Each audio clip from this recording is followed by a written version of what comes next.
Assalamualaikum, welcome back.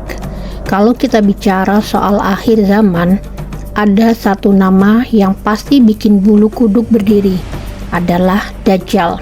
Tapi pernah nggak kalian bertanya-tanya, Dajjal itu sebenarnya siapa sih?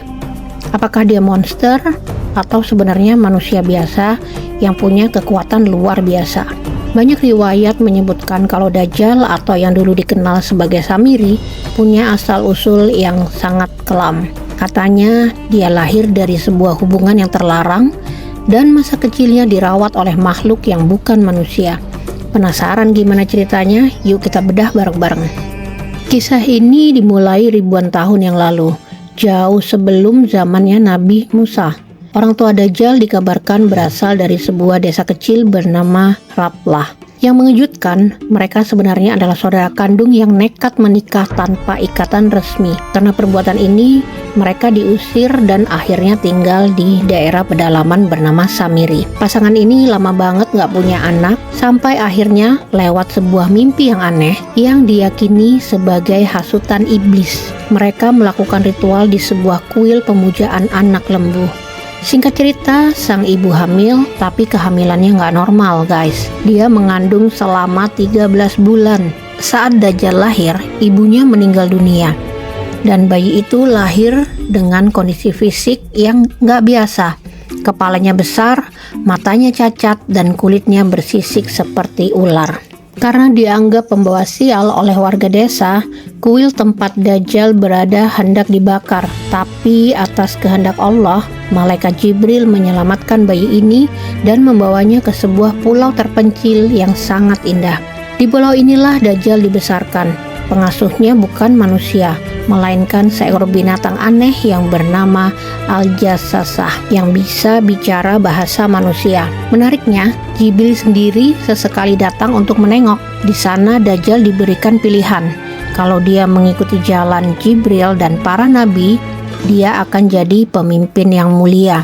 Tapi kalau dia memilih jalan iblis, dia akan jadi pembawa kerusakan terbesar di muka bumi. Sayangnya sejak kecil Dajjal ini orangnya pembangkang. Meskipun dia cerdas luar biasa dan punya kemampuan ilmu hikmah yang diajarkan Jibril, hatinya lebih condong ke arah kegelapan. Dia bahkan menemukan zat ajaib dari bekas tulisan Jibril yang kelak dia gunakan untuk melakukan mukjizat palsu seperti menghidupkan makhluk yang mati.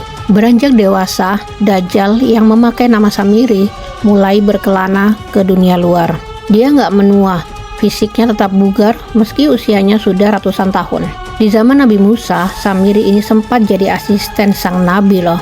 Tapi lagi-lagi sifatnya licik itu muncul. Saat Nabi Musa pergi ke Bukit Tursina untuk menerima wahyu, Samiri memanfaatkan kesempatan itu. Dia mengumpulkan emas dari kaum Bani Israel dan mencampurnya dengan tanah bekas pijakan kaki kuda malaikat Jibril yang pernah dia curi. Hasilnya, sebuah patung anak sapi emas yang bisa mengeluarkan suara.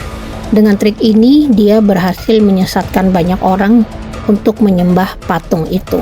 Setelah kekacauan itu, Samiri atau Dajjal ini akhirnya kembali ke pulau asalnya. Namun kali ini dia nggak bisa bebas lagi. Dia ditemukan oleh sosok-sosok tinggi bersinar dan akhirnya dibelenggu dengan rantai besi yang sangat kuat di dalam gua. Kabarnya dia baru akan lepas saat tanda-tanda akhir zaman muncul, seperti keringnya danau Tiberias. Nah, itu dia sekilas kisah asal-usul Dajjal. Tentu cerita ini mengandung banyak pelajaran buat kita untuk selalu waspada terhadap fitnah dan tetap berpegang teguh pada iman. Menurut kalian, bagian mana yang paling bikin kaget? Tulis di kolom komentar ya, dan jangan lupa like dan subscribe. See you.